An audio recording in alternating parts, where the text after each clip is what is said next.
بہت پہلے دیوتاؤں نے ایک جنگ لڑی جس نے آسمان کو ٹکڑے ٹکڑے کر دیا، دیوتاؤں کو زمین کے نیچے نیند میں ڈال دیا گیا تھا، انسانیت اٹھی اور بھولے بسرے کھنڈات پر سلطنتیں بنائیں، پیشن گوئی سرگوشی کرتی ہے کہ دیوتا ایک دن بیدار ہوں گے، دومکیت ان کی واپسی کا ایک محرک آسمان کے قریب پہنچتا ہے، تو شہزادہ اور شگن والمیرا کا شہزادہ کیل اپنی تاجپوشی کی تیاری کر رہا ہے، وہ امن کا خواب دیکھتا ہے لیکن اس کے مشیر فتح کے لیے زور دیتے ہیں، تاجپوشی کی رات خون سے سرخ دومکیت نمودار ہوتا ہے، دومکیت کے پہاڑوں سے ٹکراتے ہی جھٹکے شہر کو ہلا کر رکھ دیتے ہیں، کیل نے اپنے ہاتھ پر چمکتی ہوئی روشنی کا ایک عجیب نشان دریافت کیا، تھری طاقتوں کی بیدار پوری سلطنت میں عام لوگ خدا جیسی طاقتوں کو ظاہر کرتے ہیں، ایک کسان بلا مطلب طوفانوں کو طلب کرتا ہے، ایک بچہ لمس سے زخم بھرتا ہے لیکن تھکن سے گر جاتا ہے، رات کے وقت شہر میں سائے خود ہی حرکت کرتے ہیں، لوگوں میں خوف اور افراتفری پھیلنے لگتی ہے، چہارم پر اسرار دیکھنے والا آریا ایک آوارہ سر کیل کو ڈھونڈتی ہے، وہ ظاہر کرتی ہے کہ دومکیت اٹھنے کے چکر کو نشان زد کرتا ہے، کیل کو انتخاب کرنا ہوگا، تقدیر کو نظر انداز کریں، اس کی طاقت کو قبول کریں، آریا نے بیلنس کے ساتھ مہروں سے خبردار کیا، مہروں کے بغیر دیوتا بغیر جانچ کے بیدار ہوں گے،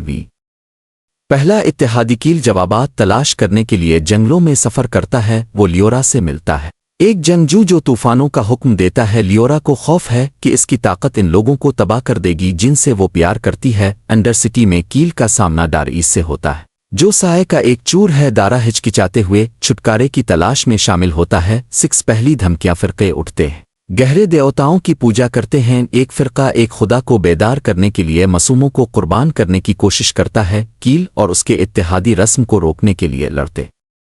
ہیں، جنگ کے دوران کیل پہلی بار اندھی روشنی چھوڑتا ہے، فرقے کے رہنما نے عہد کیا کہ دیوتا جلد ہی واپس آئیں گے، 7 مہروں کا سفر، یہ گروہ قدیم کھنڈرات میں چھپی پہلی مہر کی تلاش میں ہے، وہ کھوئی ہوئی تہذیب کے چھوڑے ہوئے جالوں کو حل کرتے ہیں، ایلنڈرا جو ایک عالم ہے ان کے ساتھ رونس کے علم میں شامل ہوتا ہے، جب کیل اسے چھوتا ہے تو مہر چمکتی ہے، اس کی طاقت سے منسلک ہوتا ہے، آریا نے خبردار کیا ہے کہ ہر سیل ان کی سخت آزمائش کرے گی، ایڈ دیوتاؤں کا عروج پہاڑوں کی گہرائیوں میں زیراتوس غضب کا خدا بیدار ہوتا